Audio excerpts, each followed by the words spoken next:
घबराओ मत, मैं जा रही हूँ और देखना बहुत जल्द हम इस दुनिया को अपनी उंगलियों पर नचाएंगे। जब मैं वापस आऊंगी तो हमारे पास वो दौलत और वो शक्ति होगी जो इस पूरी दुनिया में किसी के पास नहीं होगी। नहीं नहीं नहीं राधा, रुक जाओ। अगर तुम्हें कुछ हो गया तो देखो, मेरे बच्चों का ध्यान रखना। अगर उस मासूम को कुछ भी हुआ तो मैं एक पल भी नहीं जी पाऊंगा। वापस आ जाओ राधा, मैं कहता हूँ वापस आ जाओ, मत जाओ राधा। राधा मेरी बात मानो। आज के बाद हमारा बच्चा गरीबी में नहीं रहेगा बल्कि राज करेगा। राधा ने एक आखिरी बार अपने पति को देखा और समंदर की काली लहरों में एक गहरी डुबकी लगा दी। नहीं नहीं राधा, वापस आ जाओ, वापस आ जाओ, मुझे कोई दौलत नहीं चाहिए, वापस आ जाओ राधा।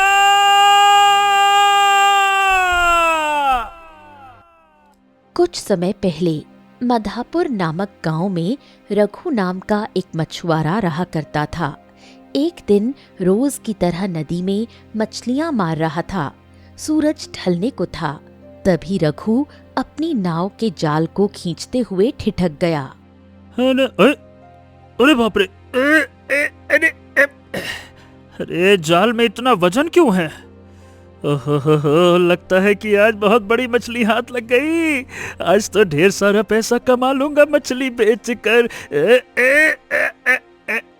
फिर रघु जैसे ही जाल सतह पर लाता है, रघु के होश उड़ जाते हैं। जाल के भीतर कोई मछली नहीं बल्कि एक हट्टा कट्टा आदमी था।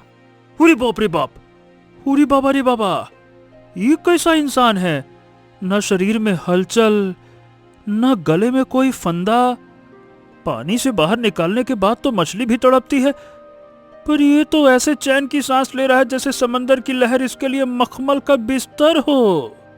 हैं? अरे बाप रे, क्या मैं कोई सपना देख रहा हूँ या सच में आज मेरे जाल में कोई शैतान फंस गया? ये बताओ, आखिर तुम जिंदा कैसे हो? तभी राजकुमार की आंखें खुल गईं। अरे भाई, तुम हो कौन? हो भला पानी के अंदर से ऐसे कैसे निकले जैसे कहीं के देवता हो? और ये बताओ, पानी के अंदर भला जिंदा कैसे रहे? तुम सांस कैसे लिए? कैसे कैसे कैसे बचे कैसे तुम? ये तो बताओ। डरो मत, डरो मत। देखो, मैं इस दुनिया का नहीं हूं। मैं एक राजकुमार हूं और सालों से पानी के नीचे कैद था। नहीं, राजकुमार और पानी के नीचे जिंदा? अरे भाई, झूठ मत बोलो। तुम मुझे पक्का लग रहा है कि तुम यकीनन दूसरी दुनिया के शैतान हो, है ना? शैतान हो ना? मैं इसी जगह पर रोज जाल डालता हूँ, पर आज से पहले तो कभी कोई बाहर नहीं आया। तुम कहां से आ टपके अब? क्योंकि आज वो कैद टूट गई है। किसी ने मुझे वहां बांध रखा था, पर अब मेरा समय आ गया है। मेरी सारी इच्छा पूरी होगी। अब मेरे साथ जिसने ये किया है उससे मैं बदला लेकर ही रहूंगा। हाँ, सुनो, मुझे सबसे पहले एक किसान से मिलना है जिसका नाम श्रवण है। ये बताओ, क्या तुम उसे जानते हो? अरे श्रवण, अरे वो तो हमारा पक्का दोस्त है, इसी गांव में रहता है। चलिए राजकुमार, मैं आपको अभी उसके पास ले चलता हूँ, चलिए। रघु राजकुमार को लेकर अपने घर की ओर चल देता है और जैसे ही रघु राजकुमार को लेकर घर के भीतर जाता है। हाँ, श्रवण, अरे तुम यहाँ इस वक्त? अच्छा छोड़ो, ये देखो मेरे साथ कौन आया है। ये तुमसे मिलने को कह रहे थे, तो मैंने सोचा खुद ही तुम्हारे घर इन्हें छोड़ देता हूँ। जैसे ही सरवन की नजर राजकुमार आदित्य पर पड़ती है, उसके चेहरे का रंग उड़ जाता है। वो ऐसे कांपने लगता है जैसे उसने साक्षात यमराज को देख लिया हो। उसके माथे पर पसीने की बूंदें चमकने लगती हैं। राजकुमार, आप यहाँ? और ये सब क्या हो रहा है? आप जिंदा कैसे हैं? क्यों श्रवण, मुझे देखकर इतना हैरान क्यों हो? शायद तुमने सोचा था कि उस गहरे पानी की कोख से मैं कभी बाहर नहीं आ पाऊंगा। रघु, यही वो शख्स है जिसने मुझे उस नदी की गहराई में धोखे से भेजा था। क्या? क्यों श्रवण? ए भाई, तुमने राजकुमार के साथ ऐसा क्यों किया था? हैं? सरवन, मुझे बहुत अच्छे से याद है कि तुमने अपनी किसी बड़ी मजबूरी का वास्ता दिया था, इसीलिए मैंने तुम्हारी मदद करने के लिए उस खतरे को मोल लिया। पर मैं ये नहीं समझ पा रहा कि उस पानी के नीचे जहां सांस लेना मुश्किल है, वहां मैं सालों तक जिंदा कैसे बचा रहा। मुझे उस रहस्य का जवाब चाहिए। बताओ तुम। राजकुमार जी, आप भी कैसी बातें कर रहे हैं? वो तो एक हादसा था। आप जिंदा बच गए, ये तो ऊपर वाले का चमत्कार है। बाकी कोई राजवाज नहीं है। हाँ, आप खामखा परेशान हो रहे हैं। आप तो शुक्र मनाइए कि आप सही सलामत हैं। अभी तो मैं जा रहा हूं, लेकिन याद रखना सरवन, मैं फिर वापस आऊंगा और तुम्हें मेरे सवालों का जवाब देना ही होगा, इसीलिए तैयार रहना। राजकुमार और रघु घर से निकल पड़ते हैं। उनके जाते ही सरवन एक लंबी और गहरी सांस लेता है।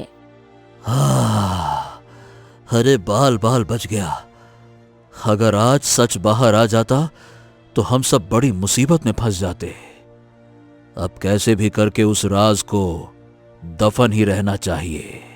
शाम ढलने लगती है और चारों तरफ सन्नाटा छा जाता है। तभी अचानक सरवन के घर के फर्श से पानी रिसने लगता है। देखते ही देखते कमरे में पानी भरने लगता है। अरे ये क्या? अरे ये मेरे घर में पानी कहाँ से आ रहा है? हे भगवान, ये सब क्या हो रहा है? बिन मौसम के बरसात, ये पानी कहाँ से आकर मेरे घर में भर रहा है? अरे बाप रे! अरे अरे! पानी तेजी से बढ़ता है और सरवन के घुटनों तक आ जाता है। नहीं नहीं नहीं नहीं नहीं, मुझे इस घर से निकलना होगा, वरना मैं पानी में डूब जाऊंगा।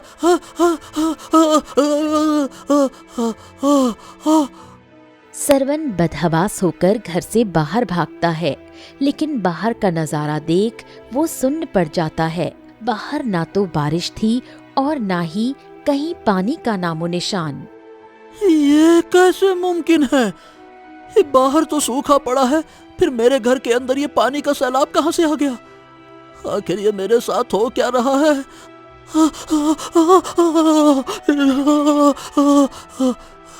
वो डर के मारे आगे भागने लगता है। वहीं दूसरी तरफ रघु और राजकुमार जंगल के रास्ते आगे बढ़ रहे थे। रघु, तुमने मेरा साथ दिया, बहुत अच्छे।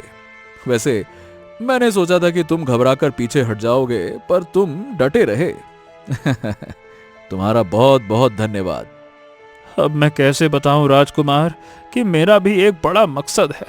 मुझे अपनी पत्नी राधा को उस नदी की दुनिया से वापस लाना है, और उसके लिए मुझे आपके साथ रहना ही पड़ेगा। कैसे बताऊं आपको, कैसे समझाऊं? तभी रघु की नजर रास्ते में पड़े एक चमकते हुए धातु के टुकड़े पर पड़ी। हैं? हैं? अरे ये कैसा टुकड़ा है? चलो इसको उठा लेता हूं, मैं देखूं तो जरा। वो जैसे ही उसे उठाता है, उसे सामने कई और टुकड़े बिखरे हुए दिखाई देते हैं। वो दूसरा टुकड़ा उठाने के लिए झुकता है। रुक जाओ रघु, इसे बिल्कुल छूना मत। यहां खतरा हो सकता है, क्योंकि यहां कुछ भी साधारण नहीं है। अरे नहीं राजकुमार, देखिए तो जरा, शायद ये किसी खास चीज के हिस्से का है। मैं इन्हें जोड़कर देखता हूं। रघु उत्सुकता में सारे टुकड़े इकट्ठे करता है और उन्हें आपस में जोड़ने लगता है। रुकिए जरा। कुछ ही देर में वो टुकड़े एक रहस्यमयी मूर्ति का आकार ले लेते हैं। उस मूर्ति को देखते ही राजकुमार आदित्य का चेहरा गुस्से से तमतमा उठता है। यही है वो रघु, यही वो मनहूस चीज है जिसने मेरी आजादी और मेरी पूरी जिंदगी मुझसे छीन ली। इसी के कारण मैं उन अंधेरों में कैद था। यही है वो, यही है। तभी अचानक सरवन कहीं से भागता हुआ आता है और झपट्टा मारकर रघु के हाथ से वो मूर्ति छीन लेता है और उसे अपने पीछे छुपा देता है। रघु अब पक्के तौर पर समझ जाता है कि सरवन कोई बड़ा खेल खेल रहा है। अरे अरे अरे अरे श्रवण, आखिर ये सब है क्या? तू हमसे क्या छुपा रहा है रे? बता ना। तभी अचानक राजकुमार आदित्य के शरीर पर अजीब बदलाव होने लगते हैं। उनके हाथों और पैरों पर सूखी मिट्टी की एक परत जमने लगती है। रघु, रघु देखो, देखो रघु, अगर सच सामने नहीं आया तो मैं पूरी तरह से मिट्टी का बन जाऊंगा। मेरा शरीर जड़ होता जा रहा है, मैं हिल भी नहीं पा रहा। सरवन, सच बताओ। अरे रे रे रे श्रवण, अपने दोस्त की हालत तो देख। ये तूने राजकुमार के साथ क्या सौदा किया है रे? सच बोलना, वरना हम में से कोई नहीं बचेगा। बता ना, सच जल्दी बता, देर मत कर, जल्दी बता। हाँ रघु, मैंने ही ये गुनाह किया था। बरसों पहले जब अकाल पड़ा था ना, मेरा घर और फसल सब मिट्टी में मिल गए थे। तब मुझे एक ऐसा सौदा मिला जिसे मैं ठुकरा ना सका रे रघु। सौदा ये था कि मुझे ऐसी जमीन मिलेगी जो अनाज से कभी खाली नहीं होगी, और बदले में मुझे बस एक अनजान इंसान को उस नदी के बीचों बीच छोड़ कर आना था। और तुमने मुझे चुना। अरे मुझे नहीं पता था कि वो साधारण वस्त्रों में दिखने वाला इंसान आप थे राजकुमार। मुझे नहीं पता था। मुझे लगा कोई परदेसी है, पर मुझे क्या पता था कि मेरी खुशहाली किसी की जिंदगी छीन कर आएगी। रुक रुक रुक रुक रुक रुक, जमीन का सौदा। मुझे कुछ याद आ रहा है। सरवन, वो सौदा तूने अकेले नहीं किया था। वो रास्ता मैंने तुझे बताया था। तुझे याद है, किसी ने मुझसे कहा था कि अगर तुम्हारा दोस्त संकट में है तो उसे नदी के पास ले जाओ। याद है तुझे? क्या रघु, तुमने वो सब करवाया था? क्या बात कर रहे हो? पर किसने कहा था तुमसे? अरे वो कोई इंसान नहीं थी, वो पानी के भीतर रहने वाली स्त्री थी। उसकी आंखों में एक अजीब सी कशिश थी। मैंने उसके ही कहने पर तुम्हें वो रास्ता दिखाया था। हाँ, वो कोई मामूली स्त्री नहीं है रघु। वो एक जिंदा असुरी शक्ति है जो इंसानों की लालच और उनकी गलतियों से अपनी ताकत बढ़ाती है। उसने तुम दोनों का इस्तेमाल किया ताकि मुझे वो कैद कर सके। देखो, वक्त रेत की तरह हमारे हाथों से फिसल रहा है। मेरे शरीर पर जमती ये मिट्टी और श्रवण के घर में आया वो सैलाब कोई इत्तेफाक नहीं है। उस स्त्री ने हमें अपने जाल में फंसा लिया है। अगर हमें यह जानना है कि मैं उस गहराई में बिना सांस लिए कैसे जीवित रहा और वो मूर्ति किस तबाही की चाबी है, तो हमें वहीं जाना होगा जहां से ये सब शुरू हुआ था। हाँ राजकुमार, आप बिल्कुल ठीक कह रहे हैं। हमारे हर सवाल का जवाब, मेरी पत्नी राधा का सुराग और इस खौफनाक जादू का अंत, हमें यह सब उस नदी के तट के पास ही मिलेगा। चलो चलो। फिर तीनों सच्चाई की खोज में नदी के उसी डरावने तट पर पहुंचते हैं। तभी अचानक पानी के भीतर से एक भारी और गूंजती हुई आवाज आती है। अगर मेरा सच जानना है तो डरना छोड़ो और भीतर आओ। पानी की गहराई ही तुम्हारे हर सवाल का जवाब है। नहीं नहीं नहीं नहीं नहीं, मैं अंदर नहीं जाऊंगा। पहले ही एक बार जाकर मैंने अपनी जिंदगी तबाह कर ली है। मैं इस मौत के कुएं में फिर से कदम नहीं रखूंगा। नहीं नहीं नहीं नहीं नहीं, नहीं। मैं भी जाने नहीं वाला, क्योंकि मैं सालों वहां रहकर आया हूं। रघु जैसे ही नदी के ठंडे पानी में अपना पहला कदम रखता है, अचानक पानी की सतह पर एक तेज रोशनी चमकती है और तीनों की आंखों के सामने अंधेरा छा जाता है और उसका मस्तिष्क उसे सालों पीछे एक अनकही याद की गलियों में ले जाता है। धरती की सतह से मीलों नीचे एक और ही संसार बसता था, मोतीवंशी, जहाँ की दीवारें सीपियों से बनी थीं और रोशनी मोतियों से आती थीं। पर आज उस दुनिया में मातम था, क्योंकि मोतीवंशी लोक की रानी मृत्यु शैया पर थीं। उन्हें बचाने का केवल एक ही रास्ता था, धरती पर मौजूद एक प्राचीन सिद्ध तावीज। मुझे माँ को बचाना ही होगा, चाहे धरती के इंसान कितने ही भयानक क्यों ना हो, मुझे वो तावीज ढूंढना ही होगा। दिया, जो मोतीवंशी दुनिया की एक कोमल और सुंदर लड़की थी, पहली बार समंदर की सीमा लांघकर रेतीले तट पर कदम रखती है। वो पागलों की तरह तावीज की तलाश में यहाँ वहाँ भटकती है, पर उसे कुछ नहीं मिलता। तभी उसकी नजर दूर से आते एक जवान मछुआरे पर पड़ती है। वो कोई और नहीं बल्कि रघु था। इंसान नहीं, मुझे यहाँ से भागना होगा। सुना है ये बहुत क्रूर होते हैं। दिया उल्टे पांव भागने की कोशिश करती है, पर रघु की पैनी नजर उस पर पड़ चुकी थी। वो हैरान था कि कोई इतनी अजीब और चमकती हुई पोशाक पहनकर यहाँ क्या कर रहा है। अरे ओ लड़की, रुको रुको रुको रुको रुको, कौन हो तुम और इधर अकेली क्या कर रही हो? रघु फुर्ती से दौड़कर दिया का रास्ता रोक लेता है। दिया बुरी तरह घबरा जाती है और उसकी आंखों से मोटे मोटे आंसू गिरने लगते हैं। मुझे छोड़ दो, मुझे जाने दो, मैं यहाँ किसी को नुकसान पहुँचाने नहीं आई।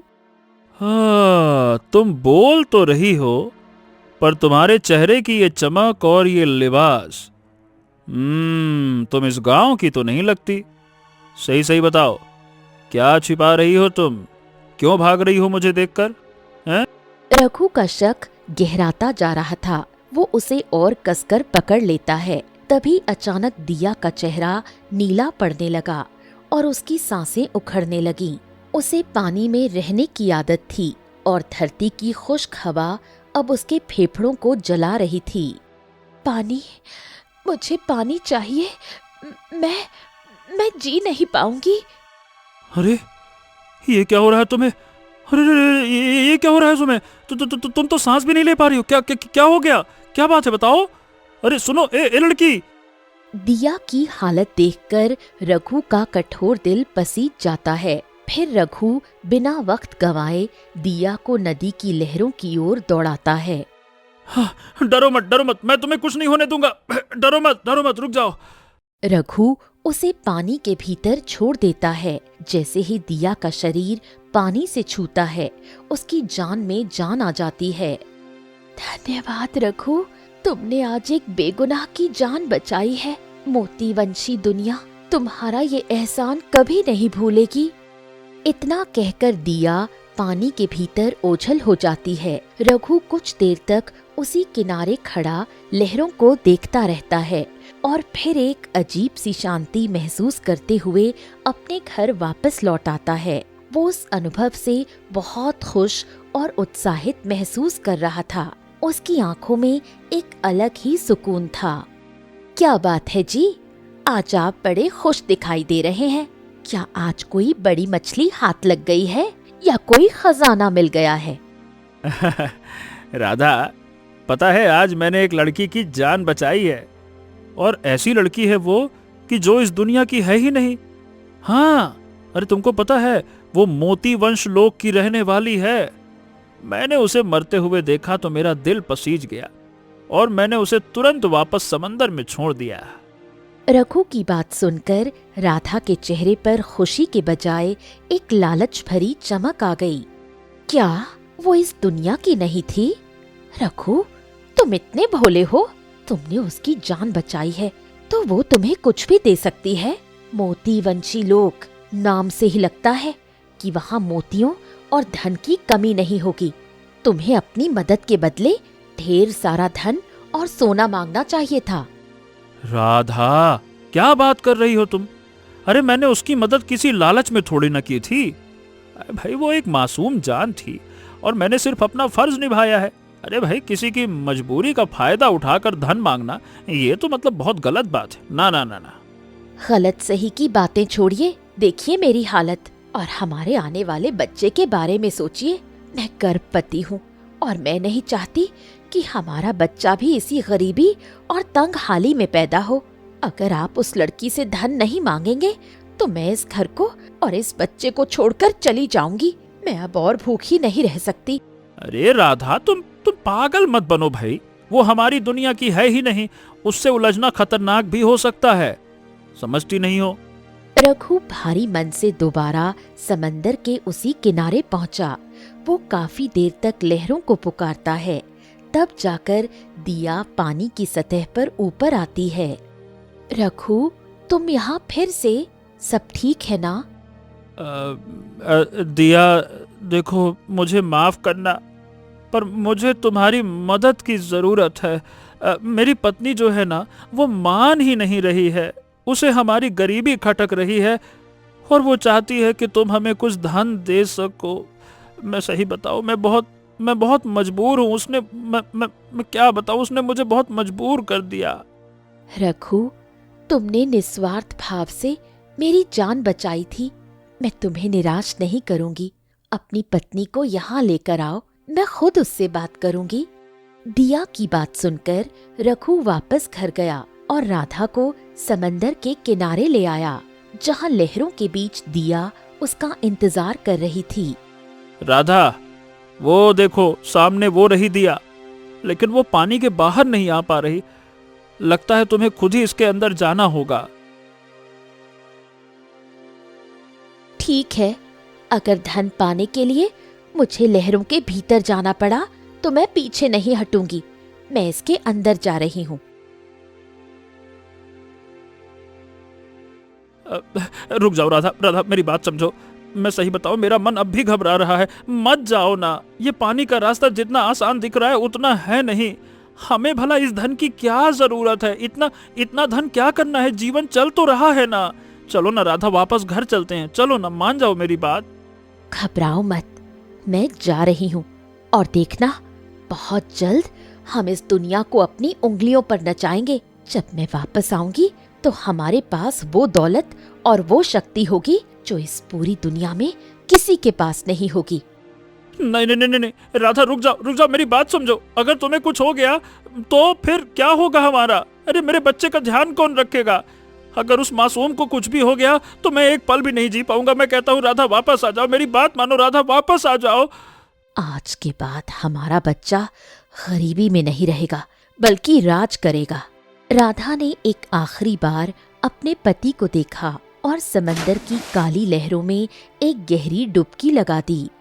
नहीं नहीं राधा, वापस आ जाओ, वापस आ जाओ। मुझे कोई दौलत नहीं चाहिए। वापस आ जाओ राधा।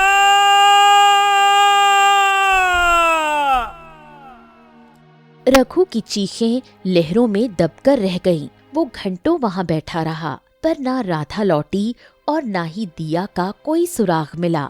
रघु पूरी तरह टूट चुका था। वो पागलों की तरह हर दिन उसी नदी के किनारे आकर बैठ जाता। उसे ना खाने का होश था, ना पीने का।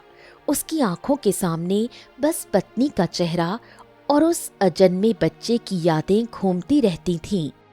बेटा, अपने आप को संभाल। इस नदी ने कितनों को निगल लिया है। तू यहाँ बैठकर अपनी जान क्यों गंवा रहा है? चल, घर चल। उसकी किस्मत में जो लिखा था वो हो गया। अब और कितना रोएगा? नहीं माँ, वो वापस आएगी। उसने कहा था कि वो दुनिया जीत लेगी। वो मुझे छोड़कर यूं नहीं जा सकती। मुझे उसे ढूंढना होगा। हमने तुम्हें कितनी बार समझाया था बेटा कि इस नदी में मत आया करो। एक दिन हमारी खुशियां निकल जाएंगी, और आज देखो वही हुआ है। तुम नहीं जाओगे वहाँ। लेकिन रघु बिना कुछ कहे वहाँ से चला जाता है। रघु की हालत दिन ब दिन बिगड़ती गई। वो अपनी सुध-बुध खो चुका था। उसका सबसे करीबी दोस्त सरवन ये सब दूर खड़ा देख रहा था। सरवन रघु को अपने भाई जैसा मानता था। नहीं नहीं नहीं नहीं, मैं अपने दोस्त को इस तरह से मरते हुए नहीं देख सकता। मुझे कुछ न कुछ तो करना होगा।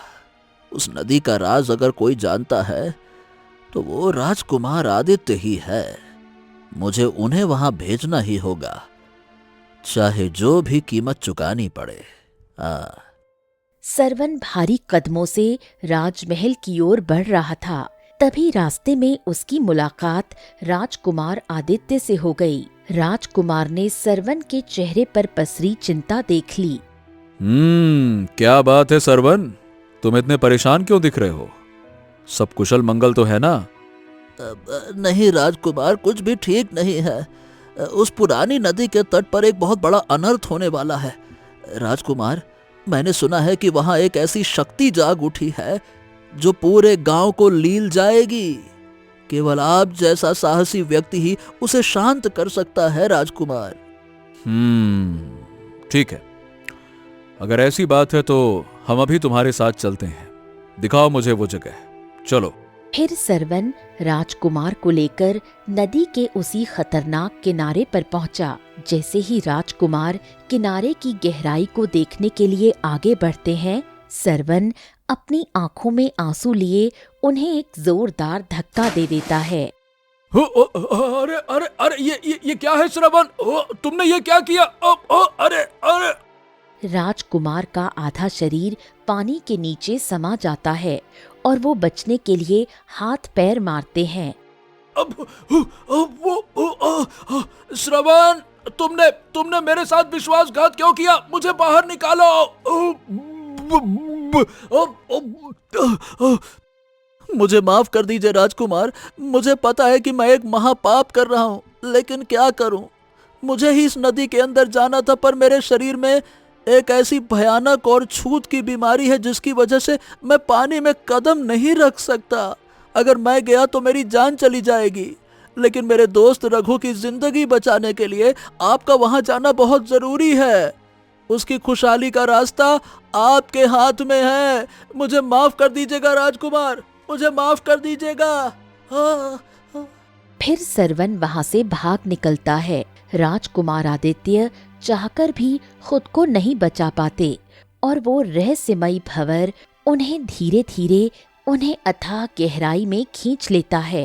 राजकुमार देखते ही देखते पानी के भीतर समा जाते हैं। ओह, तो ये है उस तबाही की जड़। एक मासूम जान की रक्षा का इनाम तुमने लालच से मांगा और उस लालच ने सबको तबाह कर दिया। रघु, तुम्हारी व्यथा बड़ी है, पर सरवन, तुमने दोस्ती निभाने के लिए जो रास्ता चुना उसने तुम्हें ही गुनहगार बना दिया। सही बताओ तो मुझे नहीं पता था, मुझे सच में नहीं पता था कि दिया की मदद का अंजाम मेरी राधा और मेरे बच्चे की जान पर बनाएगा। और क्यों रे सरवन, तूने राजकुमार के साथ इतना बड़ा धोखा सिर्फ मेरे लिए किया है? अरे तो और क्या करता रे रघु, तू पागल हो रहा था। मैं तेरी हालत नहीं देख सकता था। तेरा दुख नहीं देखा गया और तेरी तड़प क्या बताऊं, मेरा दिल पसीज गया। मुझे लगा कि अगर राजकुमार उस दुनिया में जाएंगे तो शायद कोई रास्ता निकलेगा। हाँ, मुझे माफ कर दीजिए राजकुमार। मैं अपने दोस्त को खोना नहीं चाहता था। मेरा बहुत अच्छा दोस्त है ये। हाँ, चलो, अब पछताने का वक्त नहीं है। सरवन, तुमने दोस्ती की खातिर जो पाप किया उसे अब पुण्य में बदलना होगा। मैं अब उस गहराई में वापस जाऊंगा, पर इस बार कैद होने नहीं, बल्कि तुम्हारी राधा को वापस लाने। पर राजकुमार, आपकी जान भी तो खतरे में पड़ सकती है ना? हाँ, मेरी फिक्र मत करो, मुझे कुछ नहीं होगा। तुम दोनों की भी इसमें कोई गलती नहीं है और इस राज्य का राजकुमार होने के नाते हमारा कर्तव्य बनता है कि हम अपने राज्य की लोगों की रक्षा करें। राजकुमार आदित्य जैसे ही पानी में अपना पांव रखने के लिए आगे बढ़ाते हैं, अचानक नदी का सीना फट पड़ता है और किनारे पर एक आकृति उभरती है। रुक जाओ, वहीं रुक जाओ, अंदर मत आना। वो दुनिया बहुत खतरनाक है। उन्होंने मुझे बहुत दुख दिया। मेरा बच्चा भी नहीं बच पाया। लालच ने सब बर्बाद कर दिया। मासूम दिखने वाली दिया एक बहुत ही खतरनाक शक्ति है। वो धरती पर कमजोर दिखती है, पर वहाँ उसका रूप कुछ और ही है। हाँ, राधा तुम तो आ गई। ए सरवन, अरे सरवन कहाँ चला गया? अभी तो यही था, कहीं दिखाई नहीं दे रहा। सरवन, ए सरवन! हाँ, अचानक से कहां चला गया सरवन? सरवन, ओ सरवन, आवाज दो, कहां हो दोस्त तुम? सरवन! उन्हें मत ढूंढिए, वो अब कभी दिखाई नहीं देंगे। उस पानी की दुनिया का एक खौफनाक दस्तूर है। वहां से बाहर निकलने के लिए किसी अपने की जान की आहुति देनी पड़ती है। सरवन ने अपनी जिंदगी गिरवी रख के मुझे उस कैद से मुक्त कराया है। क्या? नहीं नहीं नहीं नहीं, ये नहीं हो सकता, नहीं हो सकता। सरवन, तूने मेरे लिए अपनी जान दे दी। हाँ, कैसा इंसान था वो, जिसने दोस्ती के लिए ऐसा कर चुकाया जिसकी कोई मिसाल नहीं। उसने अपनी गलती का प्रायश्चित अपनी जिंदगी देकर किया। रघु, मुझे माफ कर दो। वो दुनिया बहुत खतरनाक है। वहां सिर्फ अंधेरा और दर्द है। उन्होंने मुझे बहुत दुख दिया। मेरा लालच हमें ले डूबा रघु। हमारा बच्चा वो भी नहीं रहा। लालच ने सब बर्बाद कर दिया। शांत हो जाओ राधा, शांत हो जाओ, शांत हो जाओ। वो दिया, वो जो धरती पर इतनी मासूम और कमजोर दिखती थी, पानी के नीचे वो वैसी बिल्कुल नहीं है। वो एक भयानक शक्ति है जो इंसानों के जज्बातों से खेलती है। तुम वहां मत जाना राजकुमार। वो दुनिया किसी को वापस नहीं आने देती। अरे ये सब मेरी वजह से हुआ है। मेरी वजह से, मेरी वजह से। रघु वहीं घुटनों के बल बैठ गया। उसका वो दोस्त जिसने उसकी खुशी के लिए पाप भी किया और आखिर में पुण्य के लिए खुद को मिटा दिया, अब इस दुनिया में नहीं था। राजकुमार आदित्य भी कुछ पल के लिए मौन हो गए। पर ये हो कैसे सकता है? अभी तो हम लोग साथ में खड़े थे, फिर अचानक से वो ऐसे कैसे गायब हो गया? उसने ये सौदा कब और कैसे किया? राजकुमार, आपको नहीं पता, लेकिन मुझे उस दिया ने सब बताया है। उसने शर्त रखी थी कि जैसे ही मैं इस नदी के तट से बाहर कदम रखूंगी, सरवन यहाँ से गायब हो जाएगा। मेरे बाहर आते ही उसे पानी की गहराई में खींच लिया गया। नहीं नहीं नहीं नहीं, वापस आ जा श्रवण, वापस आ जा।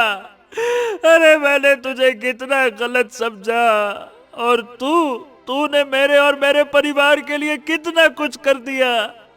माफ कर दे श्रवण, माफ कर दे, माफ कर दे।